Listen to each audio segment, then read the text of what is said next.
қарызға батқан қазақ. Бекжан Тұрыс бір елдік сөздерді айтады. Өзімнің азаматтық көзқарасымды білдірмесем, өзім өмір сүріп жатқан қоғамда өзімнің айтқым келгенді айтамасам, онда мен кіммін? Қалай ойлайсыз, адам бір ақсақалдыққа дайындалу керек па? Аға жолсыздық десең, ей сен немене, мен шалғыла алмай жүрсің ба, қойсашы дейді. Осы сіздің күпінетін кездеріңіз бола ма? Ел азарда ер азаматы атақ құмар тақ қуғыш келеді, қыз келіншегі дүние қуғыш доқ құмар келеді. Алматыда қай кезде де бір баспаналы болу оңай емес қой. Келіншегім екеуміз енді анандай ақшаны көрмеген, бұны қайда тығамыз? Сіз қандай кезде өтірік айтасыз? Жеріміз әлі саудаға түсіп жатыр. Қорқыныш бар.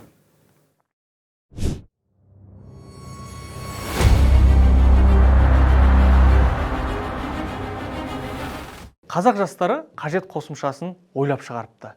Ол жерде әлеуметтік желілерді қалай жүргізуге болады, қалай пайда табуға болатынын үйретеді. Және Каспи қосымшасы арқылы пайда табуды да үйрене аласыздар. Біз Каспиді әдетте біреуден қарызға ақша сұрау үшін, біреуге ақша жіберу үшін ғана пайдаланамыз. Бірақ оның зор мүмкіндіктерін білмейміз. Ол жерде 100-ден аса сабақ бар, және түрлі бағыттағы сабақтар қосылып дамығанның үстінен дамып жатыр. Егер ақпарат алғыларыңыз келсе, төмендегі нөмірдің WhatsApp-ына жазыңыздар, немесе қажет қосымшасын тіркеп алыңыздар. Қазақ жастарын қолдайық. Армысыздар көрермен қауым. Бүгін бізде қонақта актер Бекжан Тұрыс. Бекжан аға, сізді көргеніме қуаныштымын. Біз осы жобаны бастаған кезде, әуелде Instagram әлеуметтік желісін жазған кезде, осы қонақтардың бірі Бекжан Тұрыс болса деген адамдардың бір ниеттері жазылған еді. Енді өзіңізбен де сөйлескен өзіме де қызық. Енді осы қазір енді әлеуметтік желіге бір байланған уақыт қой. Сол жерде отырамыз, көреміз, ақпарат сол жерден аламыз. Өзің жайлы бір ара-тұра пікірлерді оқып қалған кезде Бекжан Тұрыс бір елдік сөздерді айтады. Осы бір өнер адамдар ішінде бір қоғамдық саяси істерге бағасын беріп отырады, шындықтарды айтады деген сияқты сөздерді оқып қалам. Осындай сөздерді сіз өзіңіз былай қалай қабылдайсыз? Енді қандай адам болсын, жылы сөз өссе, ол масаттанады ғой, қуанып қалады. Егер мен жоқ деп айтсам, онда нағыз 200-ліктің асқынған түрі болады. Сондықтан әрине енді ел солай баға беріп жатса, менің істеп жүрген ісімнің бәрінің зая кетпегендігі. Оған адам қуанады ғой, мен бекер жүрмеппін ғой. Яғни мені еститін көпшілік бар екен ғой, мен жағында адам бар екен ғой деп. Ол мен әлгі бір нәрсені істеп мен жағына шықсын деген емес. Жалпы мені шешем айтатын: балам, атаға бір ойдың келуі де бір сәт, кетуі де бір сәт. Көптен қолыңды үзбе, көппен жүр деп. Бірдің сөзін сөйлеме, елдің сөзін сөйле деп. Сондықтан мен қашанда сол көп жағындамын, ел жағындамын, елдің сөзін сөйлеймін. Бұл елден асып қайда барасың? Сондықтан қара халықтың қашанда мен біргемін. Ал енді сондай халық сондай баға беріп жатса, әрине ол үшін кәдімгідей жүрегіңді жылып қалады, жаныңды семіретін рас болады. Анаңызды айтып қалдыңыз ғой. Әкеңіз қандай адам еді? Мен әкемнен ерте айырылдым. Кішкене өзім күнімде мен 6-шы сыныпқа барған кезде әкем өмірден өтіп кетті. Бірақ есімде ғой,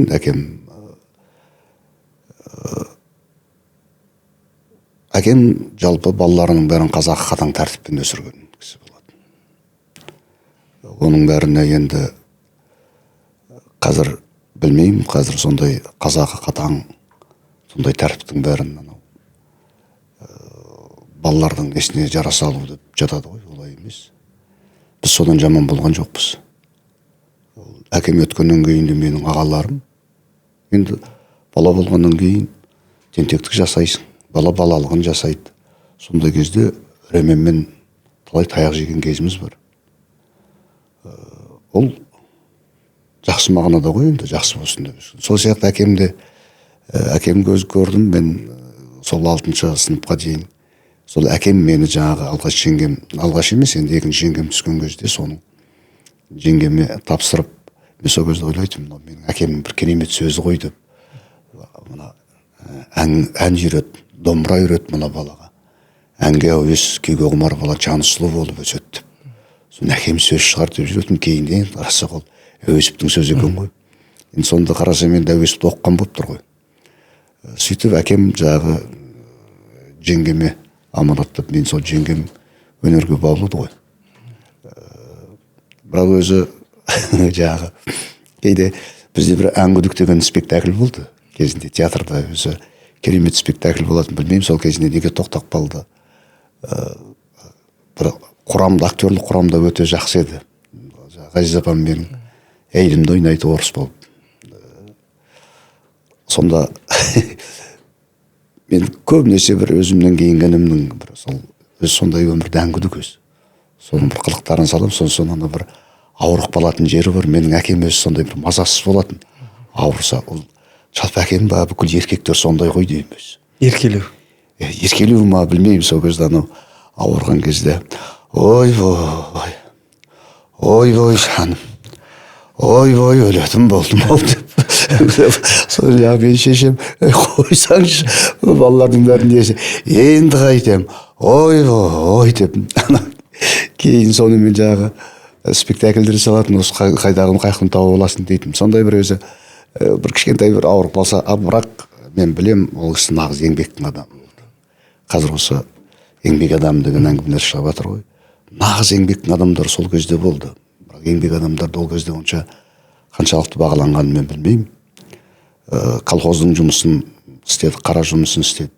Соның арасында мына қысты күні таудан қураған қарағай тартатын отын ғой енді. Сонда таудан түскен кезде, мен сол кезде қарасам, әкем 50-ге де толмаған екен, маған бір шал сияқты көрінетін. Сақал мұрты өсіп кеткен. Ана таудан келген кезде бүкіл сақал мұртының бәрі қырау. Қабақтарының, қастарының бәрінде қырау. Келіп жағы сынаны шығарыңдар неден деп, қарағайдан деп. Сүйрек келеді ғой, таудан кәдімгідей үлкен қарағайлар.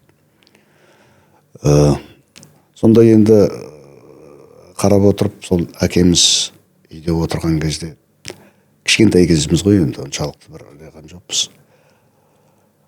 Бірақ еңбекке баулыды да. Біз 4-ші сынып оқып жүрген кезде, мен сол кезде қазір кейін шешем айтатым, сонда қалай қорықпайсыңдар? Тауға жібереді. Өзімізден бір 5-6 жас үлкен қысқа отын дайындау, есекпен таудан отын тасиды. Сол кезде біз 4-ші сынып, 3-ші сынып оқимыз. Сол мына бала тауда құлап мертігіп қалады-ау, ана отын құлап басып қалады-ау, аяғын шауып алады-ау деген нәрсе жоқ. Сол бізге бір міндет сияқты болатын. Жаз қалай шығады, біз сол бүкіл ауылдың балалары таудан отын таситынбыз. Соның бәрін жағы әкелеріміздің бізге көрсеткен дүниесі ғой енді. Енді кезінде енді сол, мен ойлаймын, біздің аналардың әліпбиі де күшті ғой. Әкені қалай құрметтеу керек екенін сол кезде көрсететін. Үйде бірдеңе отырған кезде ар жақтан деген жөткірінген дауыс естіген кезде бар жүр әкелерің келе жатыр дейді. Сол кезде мен ойлайтын, осы бір әкемнің бойындағы бір керемет қасиет шығар деп. Сөйсем, жоқ, ол ананың әліпбиі екен ғой, әкені сыйлаудың, әкеге деген құрметтің қандай болу керектігін көрсеткен. Сондан әкем ерте кетті, бірақ әкемден сол ерте кеткенмен көп нәрселерін көрдім. Нағыз еңбекті адам екенін білдім. Сосын ол кісі жалпы өз өмірде жуас адам болған. Біздің тұқымда сондай өз бәрі жуас. Бір артық ауыз сөз айтып көрмеген, әйелдеріне әкең деп бір дауыс көтермеген адамдар өзі. Сол кейін ауылдағы адамдар айтатын, сенің әкең таңертең біз тұрып енді ол кезде бада ғой, сиырлар бадаға шығарады қойып. Сонда ерте тұратын дейді. Кешке жақын сауып алады сиырын деп ана бұзауларын салып сол сиырларды бұзауын емізгеннен кейін бәрі бүкіл көрші анау қанша үй бар солардың бәрін малын айдап шығып далаға кетеді екен. Әкемнің жақсылығын айтып отырады енді. Кішкентай біздің бойымызда бір жақсылық болса сол әкеден шыққан жақсылық болады. Биыл 60-қа келдіңіз. 60 жасыңыз сіздің көрерменіңіздің есінде жармақ арқылы қалады деп ойлаймын. Классик жазушымыз Мұхтар Мағауиннің осы романының негізінде спектакль қойылды. Инсценировкасын драматург Мадина Омарова жазды. Сахналаған Жұлдызбек Жұманбай болды. Бұл енді сіздің таңдауыңыз ғой, осы автор. Неге Мағауиннің осы романын таңдадыңыз? Өйткені Қанат, мен үшін театр қару, рухани майдан. Ол ашық майдан емес, ішкі майдан. Менікі күрес. Қару болғанда бұл атылатын кәдімгі оқ, жүректен шыққан шындықтың оғы. Ол адамдар жараламайды, өлтірмейді. Ойландырады, ой салады. Позицияңызды өнер арқылы жеткізу ғой. Иә, менің өзімнің сол азаматтық позициямды өнер арқылы. Мен 40 жасымда да, өткенде де бір сұхбатта айтқам, 40 жасымда да сол әлгі Ғабит ағамыздың бір сөзі бар ғой, 40-қа дейін әйел адам әрін бермесе қасиет, ер адам 40-қа келіп есі кірмесе қасірет. Сол 40-қа толған шағымда да мен осы бір бізде театрда бенефис дейді, жаңа үлкен адамдардың бенефисі болады, көріп жүреміз. Сонша үлкендерді сахнаға шығып отырғызады. Сонша Бағбек ағамыз Құндақбай, болмаса кейде Әшірбек ағамыз сол кісілер туралы өмір баянынан лекция оқиды. Ол кісілер креслода отырады. Сосын ауданнан, ауылдан келген шапандар бар, көліктер бар. Сонымен Қазақстан өнер шеберлері концерт береді.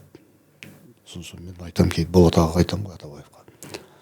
Болат аға, мынау бенефис емес қой, бұл бенефис басқалай ғой. Мен жасамайсың ба дейді маған. Ойбай, оны жасап мен мына кісілердің алдында өле алмай жүр дейсің, неменеге өлесің? Ол кезде тіпті көп қой үлкендер. Иә, ол кісілерге қарап сөйлеу, ол кісілердің алдында бірдеңе жасау деген ол кезде сұмдық дүние болады. Болат аға өзі реформатор, өз сондай мінезі бар. Жаса, жасамасаң айтпа. Өнерді де сол айт деп. Сонда жасайын, ал жарайды. Маған жасап беріңіз, көмектесің. Жасаймын деп. Сонда біз Толымбек ағамыз біздің театрда завлит болып жүрген кезде Толымбек аға айттым, Толымбек аға, менің негізгі мақсатым осы елдегі болып жатқан осы жұмыстар. Өйткені сол кезде менің кейбір, ол кезде театрда емес енді, бізбен бірге бітірген бір өнердегі адамдар елдің ел болып тұруына қазақтың тілінің ешқандай несі жоқ деп тіл сатып кеткендер болды. Сол нәрсе менің жүрегіме кәдімгідей тиді. Осы нәрселердің бәрін қозғау, салу керек болды. Толымбек аға бар, сол отырып бірге жасап бір әдемі әркімді жаратпаған тәңір жайға деген кеш болды. Бұл хабар арнасы түсірді, ол кезде бір 10 жылдай, 9 жылдай хабар арнасынан андасында көрсетіп тұрды. Ол кезде Мағжан кішкентай болатын, 6-ға жаңа толып. Бүкіл кешті сол Мағжан жүргізіп отырды.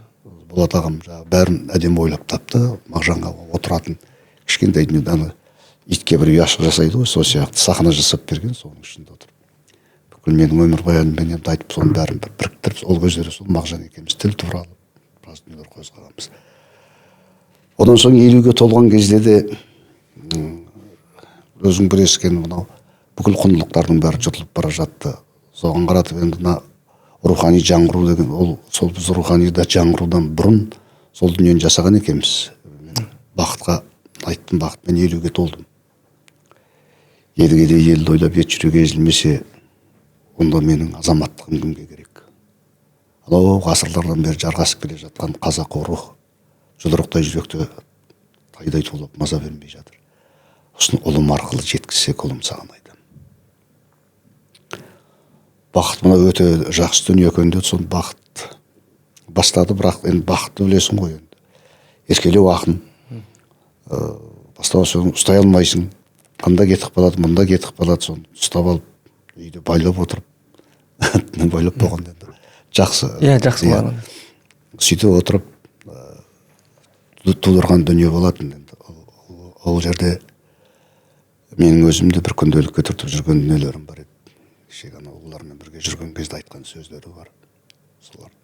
Соның бәрінің жиынтығы сол нағыз өзі бір рухани жаңғыруға керемет келген дүние болды.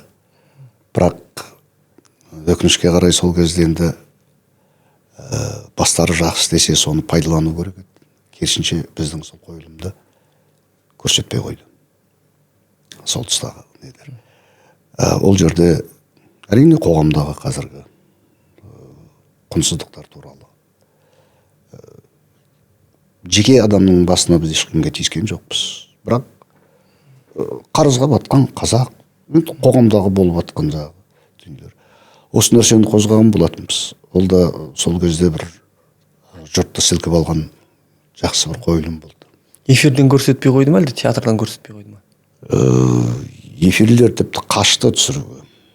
Келісіп алды да, сосын менің сценариімді көргеннен кейін біз мына жаққа баруымыз керек еді. Ол кездегі сол президентпе бір не болғалы жатыр еді, сол жаққа кететін еді деп. Ең соңында осы Серік Әбікен бауырымыз, мен осы күнге дейін ризамын. Сол Серік Әбікен түсіріп алды. Алматы каналында болатын. Тура сол 16 желтоқсан, 17 желтоқсан күні әдемі уақытта кешкі сағат 9 кезінде, 8:40 кезінде ме, сол уақытқа қойып көрсетті. Елдің бір апырай деуді үстікінде, бірақ содан кейін оған білмеймін, арғай бәрі ойымның ішінде саяси дүниелер бар екен деген әңгімелер айтылды. Онда саяси ешқандай еш нәрсе жоқ. Онда тек алаштықтар туралы, саудаға түсіп жатқан жеріміз туралы айтылған, бүгінгі мешеуленіп бара жатқан рухымыз жайлы айтылған дүниелер, бүгінгі қазақтың бойындағы жоғалып бара жатқан құндылықтар, әке бала немере арасындағы, өйткені рух деген сол ғой, ата бала немере, әке мен баланың арасындағы діл, тіл, дін, арман мұрат тұтастық арқылы көшіп қонып отыратын теңдесі жоқ қазына ғой. Осы нәрсені жеткізгіміз келді. Енді жармаққа. Енді содан кейін 60-қа толғаннан кейін оның салмағы кішкене үлкенірек болу керек. Жаңа өзіңіз айттыңыз ғой. Неге Мағауинді таңдадыңыз деп. Енді 60 деген сол Шерхандардың Мағауиннің тілімен сөйлейтін жас сияқты. Салмағы кішкене үлкенірек болу керек сияқты. Сосын Мағауинның жармағы әлі де өзекті. Сондықтан мен сол жармақты таңдадым. Өйткені қазір шын мәнінде шетелдік авантюристер біздің жерімізді әлі де саудаға салып жатыр ғой. Шетелдік авантюристерге жеріміз әлі саудаға түсіп жатыр. Қорқыныш бар.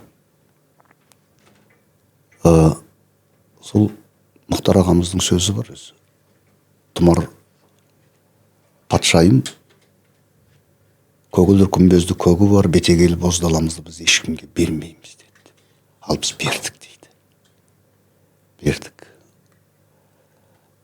Кешегі қаншама сан ғасырдан бері ата бабамыз жағы қисапсыз қан төгіп, қылыштың күші найзаның күшімен қорғаған қасиетті жерімізді соның астындағы, құтмекен астындағы деп айтайық.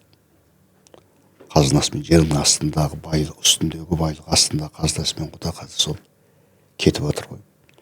Осының бәрі жүрекке мұң ұялатпай ма? Ұялатады. Осыны мен сол сахнаның тілімен, жаңа қару деп атқаным сол театр тілімен жеткізгім келді мен. Бұл менің бұрыннан ұстанып келе жатқан өзімнің азаматтық борышым. Мен сол нәрсе енді өздеріңіз көремен болдыңыздар, қаншалықты жақсы болды, жаман болды білмеймін, бірақ мен өзімнің ойымдағы дүниені өзім жеткіздім, сахна арқылы жеткіздім. Ол біреуге бірден айту үшін, билікке бірден айту үшін міндетті түрде алаңға бару емес қой. Өзің істеп жатқан қызметті жеткізу. Ертең менің алдымнан жас ұрпақ шығып сұраған кезде, болмаса мен ұятым сұраған кезде, мен не деп жауап беремін деген сөз тұрады да менде. Сондықтан сол ұяттың алдында ұялып қалмау үшін осындай нелерге баруға тура келді. Сол моноспектакльде бас кейіпкерге сен осы неге күпінесің деген сұрақ қойылады. Бұлай күпіну деген сөзді де біз ұмытқалы қашан. Осы сіздің күпінетін кездеріңіз бола ма? Енді күпіну деген болады ғой, болмайды емес. Ол жаңағындай елдік мәселелерге келген кезде кішкене күпіну болады.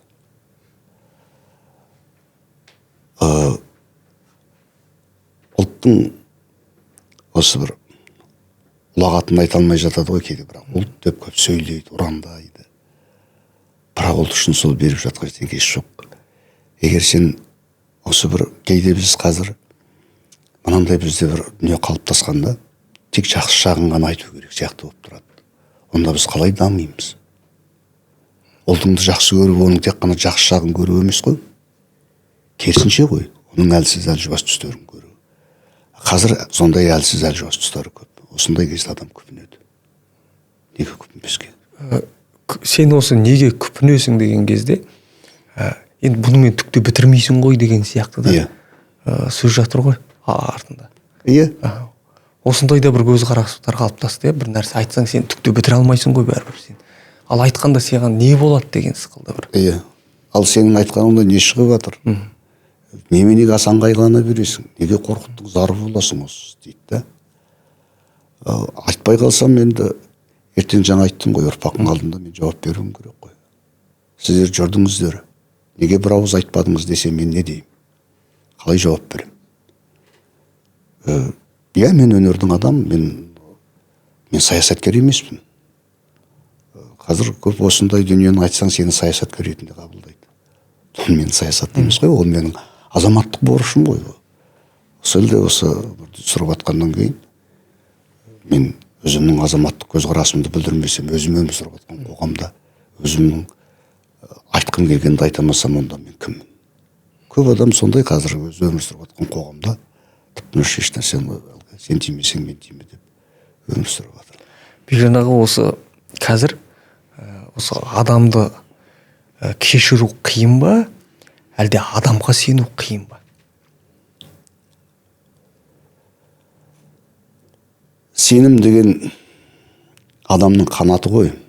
Бірақ қазір бізде осы сенім мен сену екеуі жоғалып бара жатқан сияқты болып көрінді. Біздің ұлттың бойында көп дүние жоғалып бара жатыр ғой, қазір байқайсың ба қанат? Жаңағы айтып жатқан біз өзі мына біздің бір ұлыларымыздың бір айтқан сөзі бар еді. Құдай тағала қазаққа қырын қараған емес деп. Өзінің пейіліне қаратып, қиялдағана болатындай жер берді, асты үстін толтырып кен берді. Мейірбан, ақ көңіл адал ел берді деп.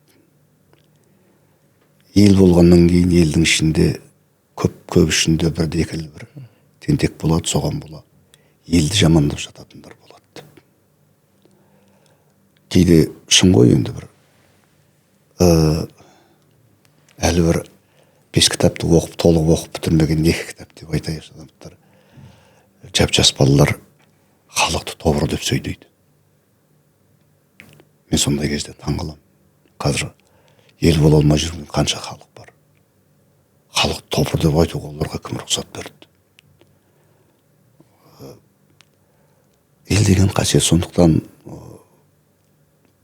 бір елді ішіндегі сондай жағы бір азды тентектің сөзіне бола елді жаманды деп отыр ғой. Болмаса ел сондай бір жамандықтан арашалап алған сондай ұлылардың бойындағы қасиет бізде қазір жоқ.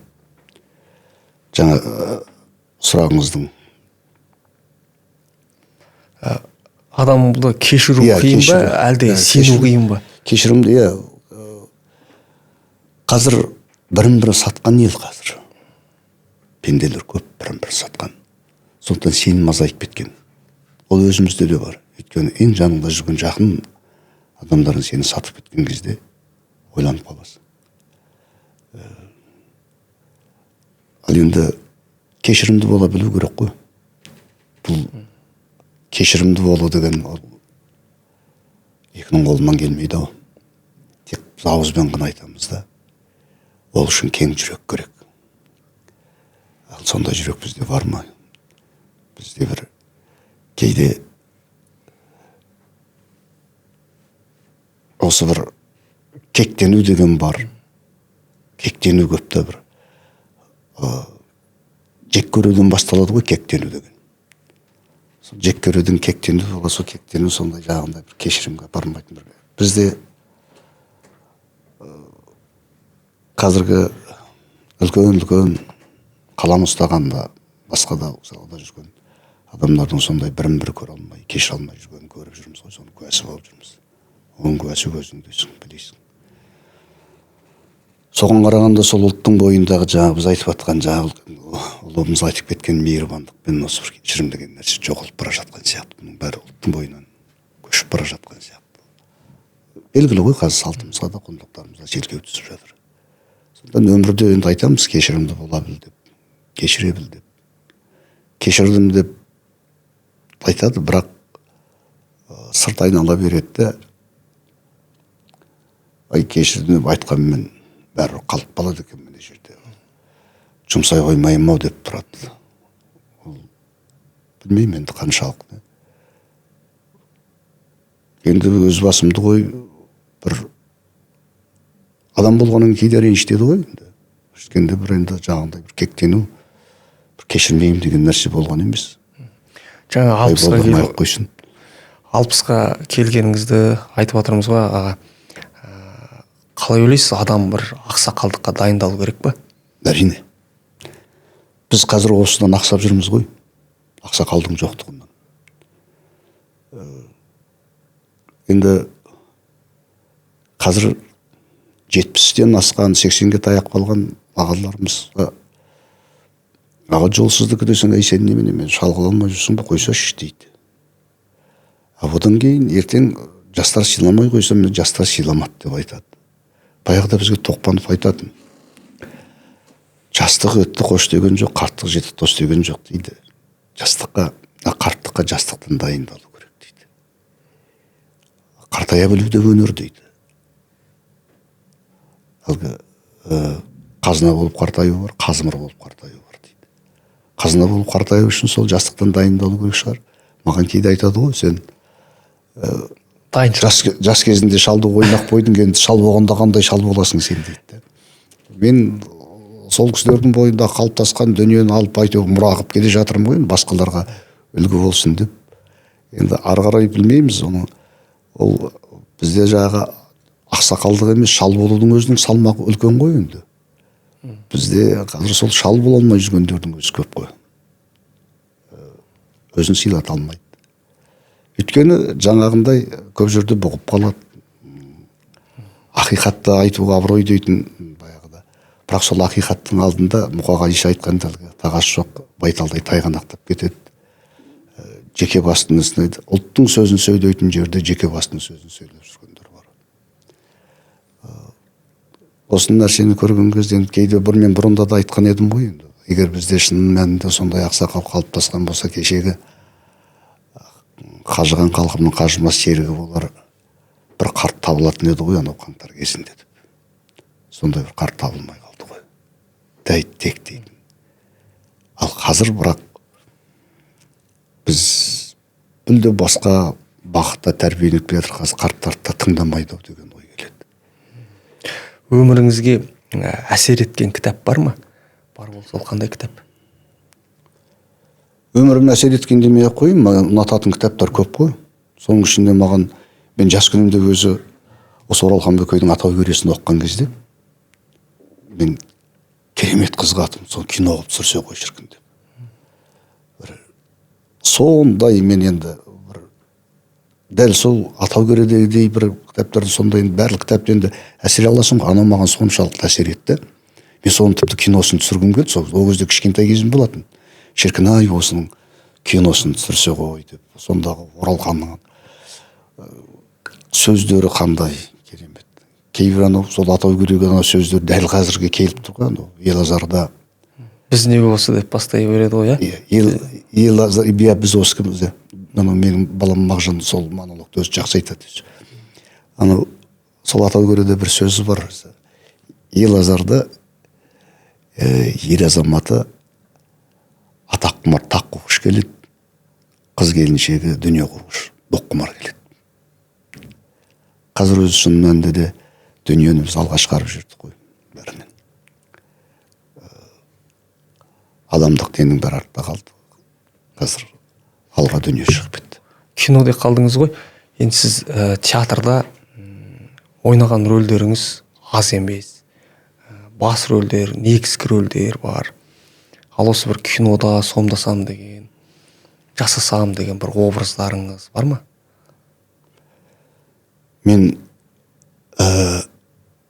Елубай ағаға, Өмірзақовқа қатты еліктедім. Сол кісінің Атамекен деген киносы бар. Көрдіңіз бе, көрмедіңіз бе? Көрмедім. Ғажап кино.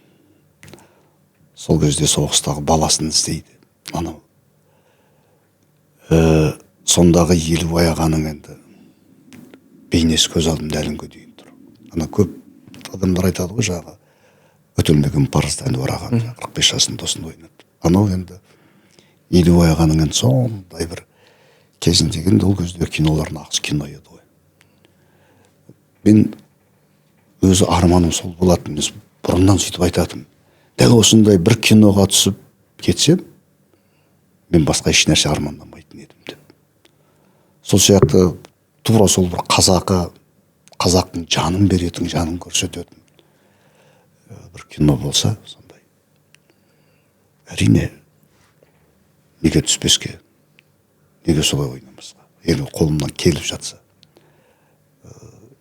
Сондай бір кинолар қазір бізде тапшы ғой. Қазір бір киноның бәрі бизнеске айналып кетті. Жеңіл желпі. Сосын оларға қаратып бір сөз айтсаң жабыла кетеді. Қазір сондай бір заман болды ғой. Сосын мен шақырмайды емес, шақырады. Бірақ мен ондай киноларға бетімді бұлғағым келмейді. Орысша, қазақша аралас. Ішінде боқтығы бар. Ол кешегі бабалардың аманатына адал болу, ол біздің азаматтық парызымыз. Өкінішке қарай бізде қазір сол азаматтық парыз, аманатқа адалдық деген нәрсе ұмытылып бара жатыр. Қиянатымыз көп өнерге жасаған. Тірі өнерге де қиянат жасап жүрміз ғой көп жерде қазір. Енді сізге қандай қыз баланың есімін айт? Қыз баланың? Маған кәдімгі қазақ атаудағы қыз балалардың есімін айт. Мысалы, Әйгерім маған қатты ұнайды. Мен қызымның атын Әйгерім қылып қойғам. Әйгерім деген ат өзіме қатты ұнайды. Жаңа балалығыңызды есіңізге алып жатырсыз. Мынау қазақ кәсіпкерлері Бекжан аға мынандай граммофон дейді, енді үлкен кісілер патефон деп айтатын. Осындай бір ойыншық ойлап шығарыпты.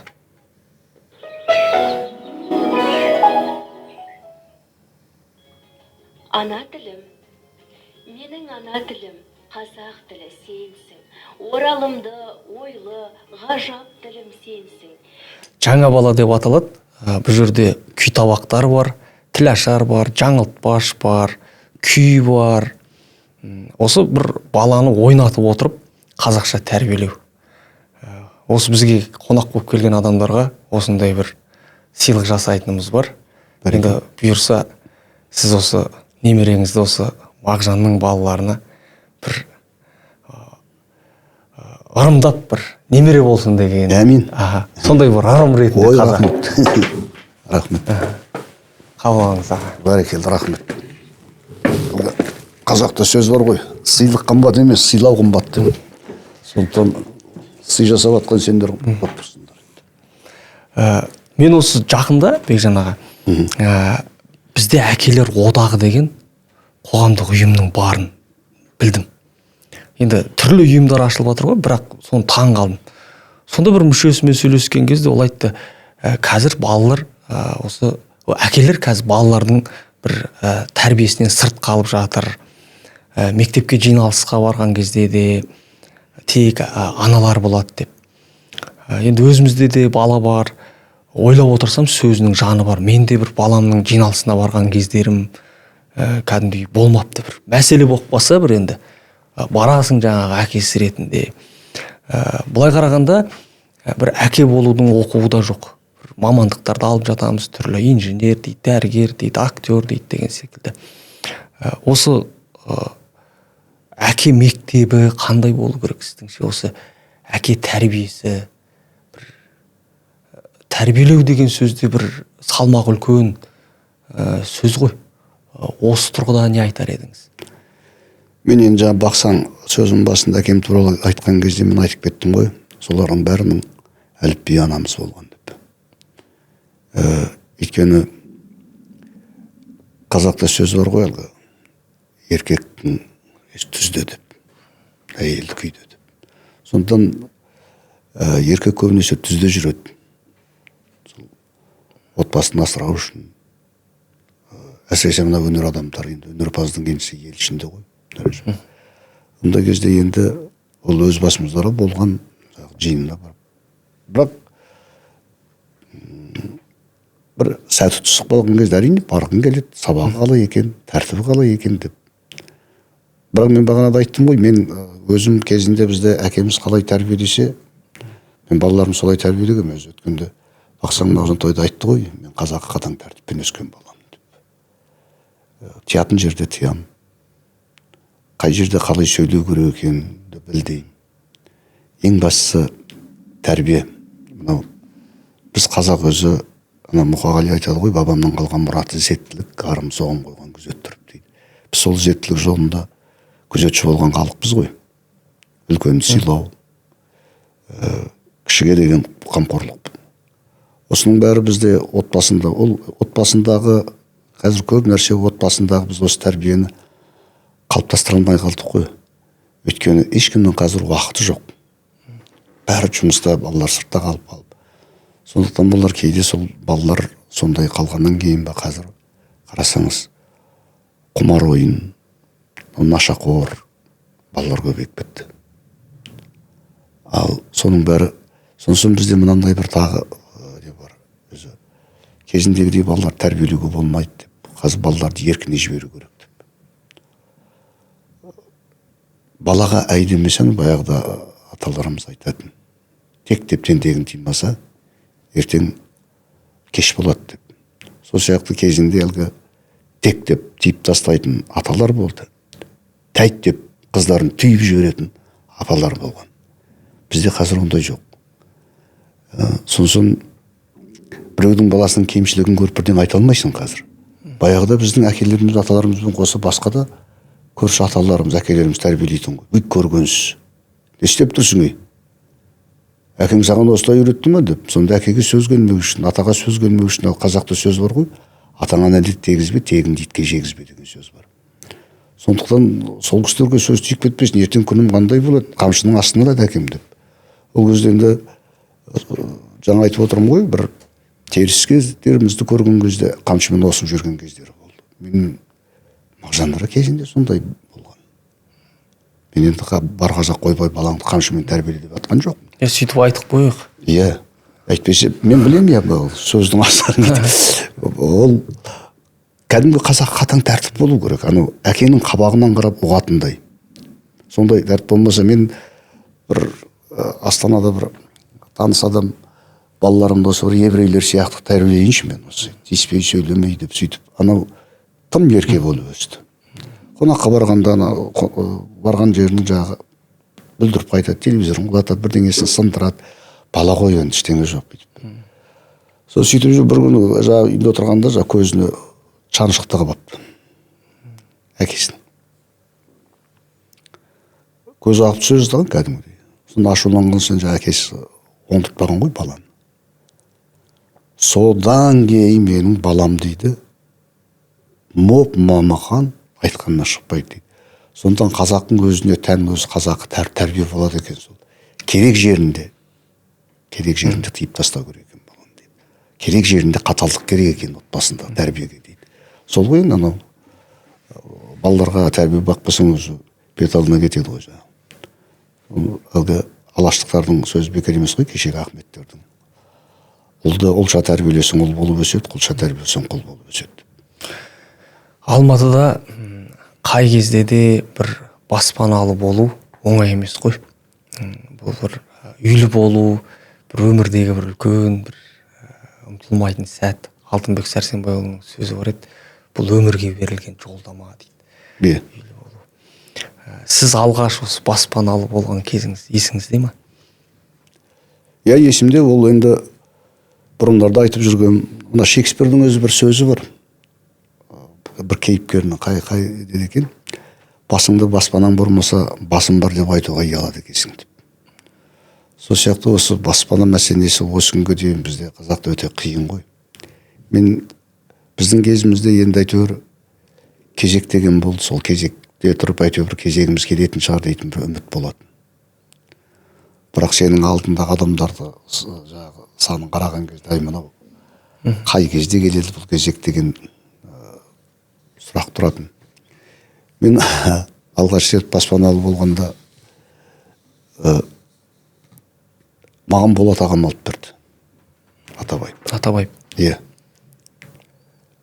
Мен бұрындарда айтқан, мен Болат ағамның жақсылығын еш уақыт. Ол жалғыз маған емес. Біздің театрда бір талай адам қалып берді. Бірақ білмеймін не екенін, әйтеуір Болат ағамның атын айтқылар келмейді. Соны таңғаламын кейде. Ең алғаш біз Болат аға Абылайхан спектаклімен онда Алматы, бұрынғы Астанамыз Астанаға көшті. Сол кезде Абылайхан спектаклін қойды. Әбіш ағамыз жазды. Бүкіл осы Алматыдағы бар театрмен орыс қазағы бір түгел жинап, үлкен көпшілік сахнасымен енді ана жақта Астананың ашылуы үлкен дүние дайындады Абылайханды. Сол кезде мен диванан ойнадым. Жақсы шыққан кейіпкер, жақсы рөл болды. Өз кезінде бағасын алған. Сол барып ойнап көрсеткеннен кейін біз анау ол кезде Астананың шет жағында бір жатақханалар бар, әйтеуір сөйірге түскенбіз бәріміз. Балшық. Спектакльден кейін бәріміз қайтып сол жаққа келдік. Келгеннен кейін марқұм Қайрат Сүгірбеков деген біздің режиссеріміз болған. Керемет жақсы жігіт болды. Өмірден ерте өтіп кетті. Сол Қайрат айғайлайды жаңа жатақхананың сыртына, Бекжан аға деп. Не болды? Тез түсіңіз, президент шақырып отыр деп. Адам сенбейді ғой енді. Президент шақырып отыр деген. Қалжыңдап тұр екен. Болсаң қазір өңім бұзылып кеткен. Ағасы болғаннан кейін дұрсамай тұр. Болыңыз енді деп. Сен шығып, шын айтасың ба, сен мен немеге айғайлап тұрсың, жүріңіз деп соң машинамен келген екен, алып барды. Ол кезде өзі кішкентай мынандай харақпын. Диваннан айнаған кезде шашымды топ-тоқыр қылып алып тастаған. Диванға шыққан кезде басында жылтырап тұр үшін вазидің жауып тастаған. Сол кешім шынында да жаңағы біздің үлкендерімізге фуршет тамақ жасап, тамақ беріп тұр екен. Елбасы жаңағы сол кездегі. Нұрсұлтан Назарбаев. Сонымен жақындаған кезде бетіме қарап күлді. Мынау ғой дивана деді. Сен иә деп жатсың. Бикен апам бар, Шолпан апам бар, үлкен апаларым бәрі бар ол кезде. Соны келіп, ой, мен бұны кәдімгідей шал екен десем, жап-жас бала екен ғой деп. Соны шаштырып, мен анау грим ба десем, алғысып тастапты ғой деп сөйтіп тұрды. Сосын Бикен апаларға, апаларыма қарап айтты, сіздер Елубай өлді дейсіздер. Елубай өлмепті ғой, міне ғой Елубай. Бүгін біз Елубайды көрдік деп. Сосын мына баланың атағы бар ма деді. Өзі Тұңғышбай ағамыз директор. Мәдениет министрі Қырымбек ағамыз Көшербаев. Сол Болат ағаның мінезін білесіз ғой. Ол балада атақ тұрмақ үйі де жоқ деді. Жанында тұрғандардың бәрі жалт-жалт қарап, екен апам бүйтіп. Қалай үйі жоқ? Солай үйі жоқ деді. Ол кісі қызық адам еді. Қалай? Тұңғышбай, сен қалай мынандай актерларды үйсіз ұстайды деп Тұңғышбайға бірдеңе не қылып еді. Қырымбек ағаны шақырды Көшербаев. мынандай таланттарды не керек, жағдай керек. Сондықтан барғаннан кейін мына балаға атақты да үйдіре беріңіздер. Сол жерде бастарын шұлғыды деп. Одан кетті, шыққаннан кейін Бикен апам Болат ағаға айтады ғой, сен мұны президентство алып жатса қалай сөйлейсің? Қалай сөйлеймін мен? Өмірде қалай сөйлеймін, солай сөйлеймін. Барды жоқ деп айттым ғой деп. Енді кішкене бір дес болады. Ой, қойыңызшы апа деп. Бикен апа да жақсы көретін. Сол шыққан Болат ағам маған айтты. Атағы да бәрі Құрсынбекжан. Баспаналы болатын болды. Осыған қуанып. Деп сол қайтқан кезде пойызда қайта соны айтып келдік. Бірақ өкінішке орай болған жоқ. Кейін сосын Болат аға жаңағы Қажыгелдин ағамыздан ақша алып 5-6 адамға пәтер әперетін болды. Ең біріншісі маған. Соны қоңырау шалады. Қайдасың деп, жатақханадан қозғалмай отыр, мен қазір келем деп. Келді. Қай театрдың жатақханасы ма? Қазірге? Театрдың артындағы. Жамбыл Байзақов. Мен оған дейін енді біраз квартирада жүрдім. Кейін сол жатақханаға Тұрман Тұңғышбайға кіріп жүріп Жұмағали сол жатақханадан алып берген. Содан Болат аға келді, қолы дір етеді. Ақша 11.000 доллар екен. Ол кезде 3 бөлмелі үйлер 10.000 тұрады. Ар жақсы үйлер сол 11.000 тұрады. Қолы дір етеді. Мынаны тақ. Тықатын жерің бар ма? Ертең сорлы болып, ана шеп жүріп, мынаның бәрін жоғалтты. Бара ғой деп қоям. Тақ енді мә деп соны алдым. Мен кеттім, уақытым жоқ деп кетті. Бол деп. Алып жаңағы ақшаны. Енді біз аядай кішкентай ғана бөлме. Келіншегім екеуміз енді анандай ақшаны көрмеген, бұны қайда тығамыз?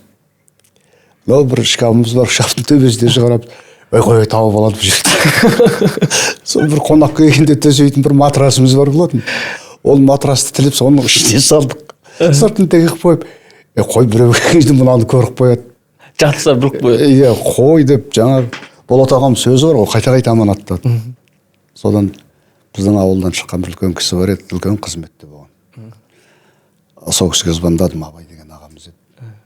Абай ағам маған осындай үйге ақша беріп еді. Мұны ақшаны жатақханада ұстауға қорқып тұрмын деп сөйтіп едім. Дұрыс, жатақханада ұстауға болмайды. Соны сізге беріп қойсам үй тапқанша деп. Мейлі беріп қой деді. Сол кезде енді бір қорқынышта жоқ екен. Мына кісі алып қойып қайтып бермейді деп. Қазір ғой, алса адамдар бермеуі мүмкін. Ол кездегі адамдар бөлек қой. Ауылдың үлкен несі апарып беріп, содан енді үй іздедік қой. Соны үй іздеген кезде сол жатақхананың маңайынан шықпаймыз ғой, біз басқа жақта үй іздесек. Психология ғой. Психология. Үйреніп қалған. Сол жерден шықпаймыз, айналып жүреміз. Сол ар жағын Тастақтың жанында бір не бар екен. 2 бөлмелі бір орыстың үйі бар екен. Көріп ұнады. Соны жаңа ағамызға айтам ғой, аға мен үй таптым. Қай жерден таптың? Тастақтың жанында. Кеп көресіз ба? Ана кісі кеп көрді, сенің есің дұрыс па? Мына базардың түбіне мына қарасашы, толған бомыш. Міне жер. Айналайын, Абайдан жоғары қарай қарасашы, сен кішкене үйді. Деп, білмейміз ғой. Біз мына жаққа жақын болса, о жаққа жақын. Ол жақтан жақын Абайдан жоқ па? Содан ойланып кейін Сәтбаев пен Түркебаевтың қиылысында сол жерге барып үй алып кіріп, соны Болат ағам маған осылай жасап беріп кеткен. Болат ағам маған жақсылығы өткен адам. Ол кісі театрлар мені жақсы көрді. Менің де еркеледім, менің еркелігімді көтерді. Соңғы сәттерінде де жанында болуға тырыстық. Мен таңғалатынымшы Бекжан аға, осы Болат аға туралы әңгіме болып кетті ғой. Адам енді әрқилы ғой, бәрі бірдей болу деген нәрсе де емес. Біреу мысалы Асанәлі Әшімовтің рөлін көріп актер болып атады. Біреу Әнуар Молдабековтің рөліне ғашық болып құмартып, Меруерт апамыздың Қыз жібегінен кейін актриса болған қаншама әпке қарындастарымыз бар. Бұл кісі халық театрының өнерпазы келгендегі апамызға, Нағим апаға, Таласбаеваның өнерін көреді. театрға баруды өзіне мақсат тұтады. Өмірінің соңында да сол кісімен кездесуді қалады, Иә, мен сол туралы айтып берейінші өзі. Болат аға Германиядан оралғаннан кейін анандай Болат ағаны көру ауыр болды маған. Мен ауыр қабылдадым. Бір күн есімде алмай жүрдім. Өйткені ол кісінің маған қамқорлығы көп болды ғой. Сонысын жолдан келді, шаршап келді. Сөйлесуге де ынтық болсам да, бірақ сабыр сақтап күттім. Бірақ бір күні өзі айтыпты Азаматқа. Азамат Шарғын. Болат ағам шәкірттерінің, сенімді шәкірттерінің жақсы бір сол азамат қой. Сол Азаматқа айтыпты Бекжанды шақыр деп. Соны қуанып кеттім. Соны бардым Болат ағаға. Соны әңгімелестік. Соны сөйтіп арасында барып жүрдім де, соны бір күні Болат аға маған айтты. Бекжан, мен осы өнерде осылай жүруіме, менің осындай бірдеге жетуіме маған үлкен қамқорлық жол көрсеткен адам Нағима Таласбаева деген апамыз болатын. Білесің ба сен деді. Апам, аға білем ғой оны. Халық театрында істеді ғой біз жақтан мынау неде. Келгенде деп. Сол кісі бар ма деді. Мен де ойланбай сөйлесе алдым. Бар деп. Аузымнан білмеймін қалай шыққан. Бар деп айта саптым. Бірақ бар жоғын білмеймін мен. Менің арманым деді. Сол кісіге бір рахметімді айтып, сондай маған тура жол бақыт бергеніне ризашылығымды білдіргім келеді деп сөйтті. Сен көрсең, менің осы сөзімді жеткізші, жарай ма? Мен қарыздармын ол кісіге деді. Жақсы аға дедім.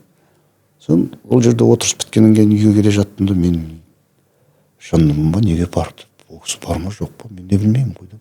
Сол келгенге қоңырау шалдым да, Сабыржан деген бауырымызға. Сабыржан, осы Нағима апамыз бар ма десе.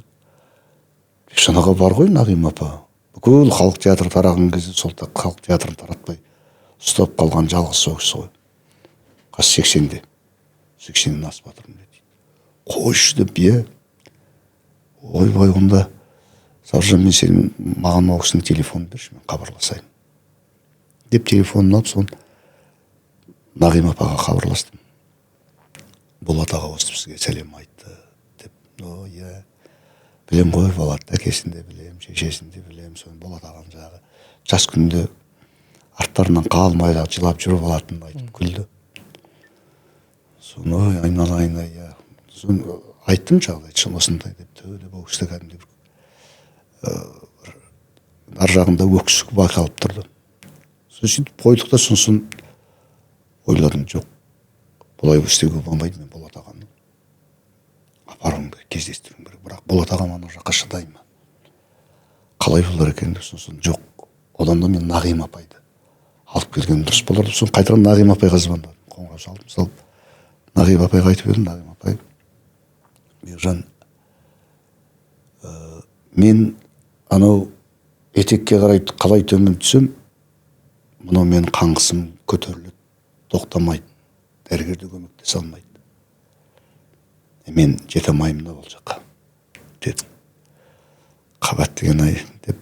Сон егер апай мен Болат ағаны алып келсем, енді ол кісі жалғыз келмейді, мен болармын. Соның жанында қарындасы бар, енді қазақ арандай деп оған бір 2-3 адам болады, сізге салмақ түсе ме деп ұрысып кетті. Оның не сенің? 20 адам алып келсең де қазақ емеспіз бе? Бір адамға көтерген қазан 20 адамға.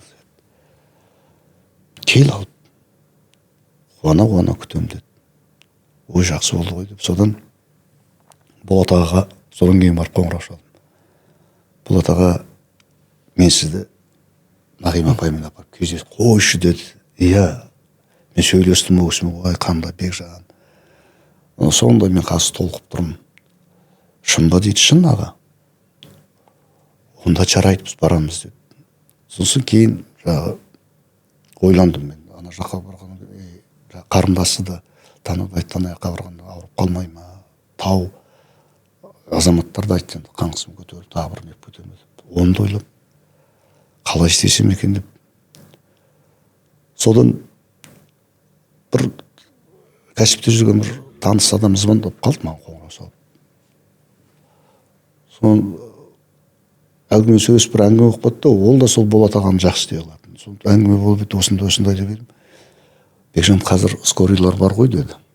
Ақшасын төлесе, апарып жанында көмекші медсестралар болады, врач болады. Мен ақшасын төлеп берейін. Скорый жалдап берейін. Мен ол кісіні қатты құрметтеймін. Апарып кел деді. Жарайды деп, қуанып кеттім. Соны Болат ағаға айттым, Болат аға, сіз ұрыспаңыз, енді осындай скорыймен немен апарамыз деп. Неге деп айтты. Соны айттым, аға, ол жақ тау. Сіздің жағдайыңыз қалай болып кетті? Жарайды. Келісті. Сөйтіп әбден келісіп болғаннан кейін бір кезде Нағима апай өзі қоңырау шалады ғой маған. Бекжан, енді мен арбаға таңылып отырған адам емеспін ғой, Болат сияқты. Мен өлсем өліп кетейін, мен өзім келейін. Сен Болатқа соны жеткіз, қайда деді. Болды апа, қай күнге не қыласыз деп сөйтті. Маған қай күн десең де мен дайынмын деді. Қуанып кетіп, содан енді алдында Болат ағаммен бірге тамақ ішіп деп жүрген кезде мынау Әжеткеніға барып өте қиын болды. Өйткені сол кезде мен бір Болат аға туралы эссе жаздым. Ол кітапта да бар. Сол эссе арқылы қоғамның да сол кезде біраз қоясын қопардым десем болады. Өйткені сол кезде мүгедектерге бір арналған жағындай дүниелер жоқ. Мысалы, Әл-Фарабидің төмен жағындағы тұрған адамдар жаққа өту үшін адам жалдап өту керек. Сондай мен бір емін-еркін отыратын жағы мейрамхана іздейміз ғой. Таппаймын. 1,5 күн іздедім. Сенесің ғой, қанатта бар. Кім? Азамат бар. Азаматқа да айтамын, ол да қарайды. Сонда бір тағы да жаңа Болат ағаны апарып кел деген жігіт хабарласып, осындай жағдай болып жатыр. Сен бай неге айтпайсың? Анау Көктөбе бар ғой. Сол Көктөбеге барсаң, мен сол жерді өзім неғып берейін. Бәрін өзім көтеріп аламын деді. Ой, қуанып кеттім. Соны бардым, Көктөбе барып көрсем, шынында әдемі жағы. Несі екен салы.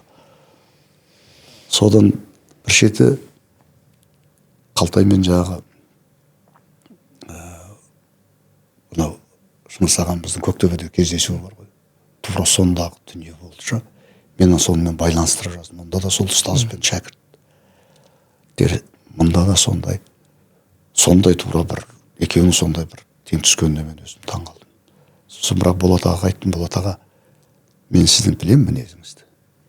Бірақ кейде сіздің мінезіңе көмек ететін ерке мен едім ғой. Рұқсат беріңізші, мен осы кездесудің бәрін түсіріп аламын. Ойланып, жарайды деді. Сосын мен сол кезде Ләзза деген журналист қызымыз бар. Сол Ләззаға айттым, Ләзза, көмектесші, мен осы Болат ағам жазып алуым керек. Жарайды. Сонымен ар жақтан Нағима апам келді. Мына жақтан Болат ағам жағы өзінің бір сыйлықтарын дайындап, сосын мен де Болат аға, мен де сіздің алдыңызда бір немін ғой, сол Нағима апайға мен де бір қолдан кәдімгі бөктер банандай бір күнделікті базардағы болмаса магазиндегі емес жасалған бір не бар еді, соны алайыншы. Ой, жоқ. Сонымен бір тамаша кездесу болды. Бір 5 сағаттай отырып, ары қарай да отыра бергілері келді, бірақ денсаулық. Болат ағам кішкене шаршаңқырай бастады. Өзі де шынын айта бастады. Мен кішкене шаршап бара жатырмын деп. Ол жерде отырып әнді айтылды, әзілді айтылды, күлдік, жыладық, бәрі айтылды. Бір керемет сондай таспаға түсіріп қалдық. Баяғыда Болат аға өзі Асқар ағамыз Тоқпан дүниеден өтетін кезде соғыстың жанында отырып бүкіл сөздерінің бәрін диктофонға түсіріп жазып алған болатын. Сол сияқты Болат ағаның да алдында өзім кездесіп жүрген кездегі сөздерінде диктофонға түсіріп жазып жүрген.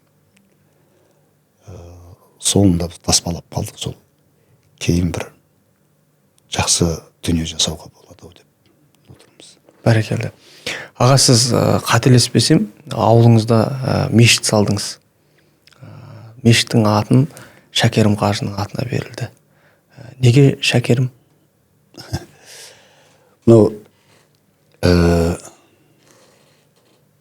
Ауыл өзі кімге не керек соны жасайды ғой. Қазір айтып отырмын ғой, көптің көңілінен шығу өте қиын. Бір жерге мешіт салса, ол неге мектеп салмапты дейді. Мектеп салсаң, ойбай, мектеп бар, неге мынаны салмапты деп әртүрлі пікір айтылады. Біздің ауылда мешіт жоқ болды. Жоқ, бұл жерде неге мешіт деген тұрғыда сұрап тұрған жоқ, Шәкерімнің атын. Иә, соған келе жатырмын. Соған келу үшін бастан бастайын деп отырмын. Соны біздің ауылдың қарттарының арманы болатын. Осы ауылда бір мешіт тұрса деп. Сол кейін сондай бір сәті түсті, көмектесетін жігіттер табылды. Осы ауылға мешіт тұрғызсақ деп. Сонымен мешітті бастап сол кезде мен айтқан болатынмын ауылдың адамдарыма, ақсақалдарға. Армандарыңыз еді, енді бірақ мына мешіт түскеннен кейін бұның атауына келген кезде мынаны берейік демеңіздер. Біз мынау шын мәніндегі ақсақалдық дегенді көрсетейікші. Қазір осы бір рух дейміз, рухтан гөрі ұрушылдық көп бізде. Сол ұрушылдықтан айырылу үшін мына біздің ауылымызда мен сіздерге 3 атау беремін. Сынам. Соның ішінен ой болды, бізге тек мешіт тұрса болды, бірақ жақындаған кезде әңгімелер өзгере бастады. Ой, өзің онбай, сенің ағаң да бар еді ғой, Заманбектің атына берсе де болады ғой, одан да үлкен аталары бар ғой деген әңгімелер айтты. Сосын кейін мен айттым, енді мен мақтан тұтып жүрген кешегі ақсақалдардың жалғасы деп жүрген бүйтіп айтсам, мен енді сіздер ренжімеңіздер. Бұлай болмайды. Енді әлгі қазақта сөз бар, ардақты қартқа қолыңды бер, ақылды болса жасқа жолыңды бер деген. Жастар келеді, осы жастар бар, бәрі солар ортаға салсын. Соны жастар айтты. Жеребе тастайық, қайсысы түседі, соны атауын береміз. Ондағы 3 атау, біреуі Мұхтар Әуезов, біреуі Шәкәрім, біреуі Ахмет Байтұрсынов қой. Осы 3 атау болады. Соның ішіндегі Шәкәрім түсті. Қуандық. Біреулер ойлып, біреулерді мынандай ой кетті, Бекжан Шәкәрімді ойнады. Содан кейін сол Шәкәрімді берді деген, ол мүлде олай емес. Ауылдық адамдар куә ғой, жастардың бәрі куә. Жеребеге қалай түсті, солай болды. Сосын мешіт ашылған кезде мен сол жақтағы Семейдегі адамдармен, тобықтың көбімен, Ғарифолла ағаларымен хабарластым. Осындай бұл елдің тұтастығы үшін жасалып жатқан, келіңіздер деп едім, өкінішке қарай. Ол жақтың да ақсақалдары несіне хабарластық, келмей қалды. Бұл шында да бір жақсы дүние ғой. Ол бір Шәкәрімнің аты тек қана Семейде ғана емес. Иә, соны енді менде кішкентай ғана ауыл, өзі бір 110-120 ғана тұратын. Бірақ сол ауылға келген адамдардың бәрі Шәкәрімді көріп, Шәкәрімнің ондай жерде қандай қатысы бар дейді да. Бірақ неге қатысы жоқ? Иә, қазаққа қатысы деп айтамыз. Сондай дүниемен Шәкәрім аты берілді. Бұл ұлттың тұтастығы үшін. Бұл шында да ұлт түйістірдің. Бізде осы алғаш тәуелсіздік алған кезде мен өзім есімде біздің ауыл, мысалы Талдықорған, Ақсу ауданы, біздің мектебіміз Мағжанның атында еді. Мағжанның атын берді. Кейін қандай себеп екенін білмеймін, сол Мағжанның атын алып тастады. Жаңағы әр тұлға сол өз облысында, өз өңірінде насихатталу керек деген сияқты бір дүниелер ме екен, осындай ұстанымдар ма екен. Біздегі бір дәстүрлі сауал, мына Грузияда Саакашвилидің кезінде жемқорлыққа қарсы күрес жүрді. Сол кезде мына шенеуніктердің пара алуы, шенеунікке пара берулерді тоқтатулар қолға алынғанмен бір әлеуметтік парады тоқтату қиынға соқты. Халық өзі бейімделіп кеткен. Осы сұрақты мен барлық адамдарға қоям. Өміріңізде сіздің пара берген кезіңіз болды ма?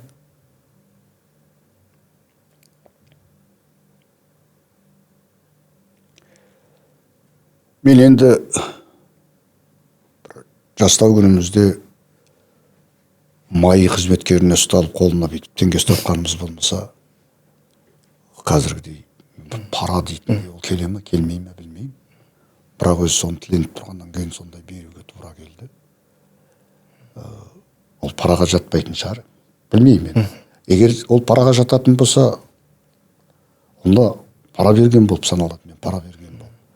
Ол енді бәленбай жыл бұрын ғой. Ал жеке өзім былай пара беріп ештеңе жасап, мен қазір өзімде осы туралы көп айтам ғой, қазір парақорлар мен бәлеқорлар елдің іргесін сөгіп бүттіріп өйткені мына арандары апандай емес аспандай ашылып кеткен. Сол кезде не үшін бердіңіз сіз ананы?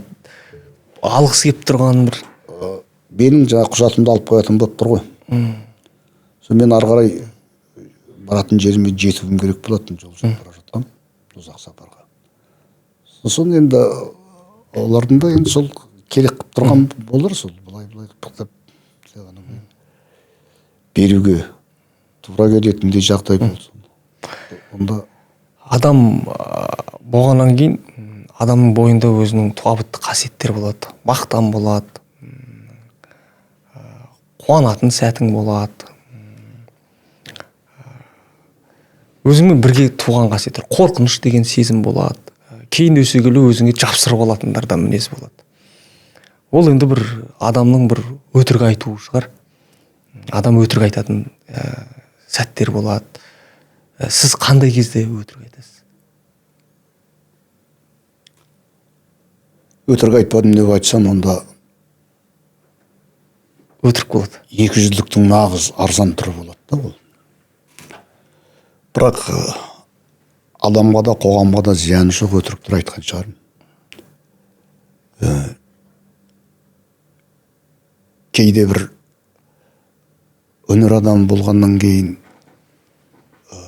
мына өнер адамдары, әсіресе театр актерлары, өмірде көп сыбағадан біз бас тартуға тура келіп тұрады. Өлім жетім болады, той томалақ болады. Сондай кезде бара алмай қаласың. Мен құрамым жоқ, жалғыз едім де оны түсінбейді. Көп адамдар ауыл жерде, басқа жерде. Сондай кезде өтірік айтуға тура келеді енді. Сіз үшін бақытсыздық деген не? Бұл мен ойланбаған сұрақ екен. Бақытсыз адамдардан сұрап көру шығар. Бірақ бақытсыз дейтіндей.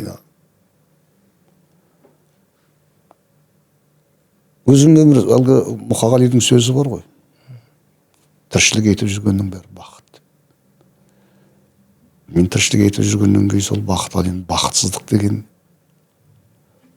ешкімнің басына бермей ақ қойсын мен.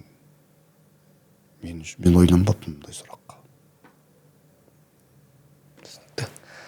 Рахмет, Бекжан аға. Осымен сұхбатымызда тәмам. Шығармашылығыңызға табыс тілеймін. Рахмет. Жақсы күндерде жолыққанша.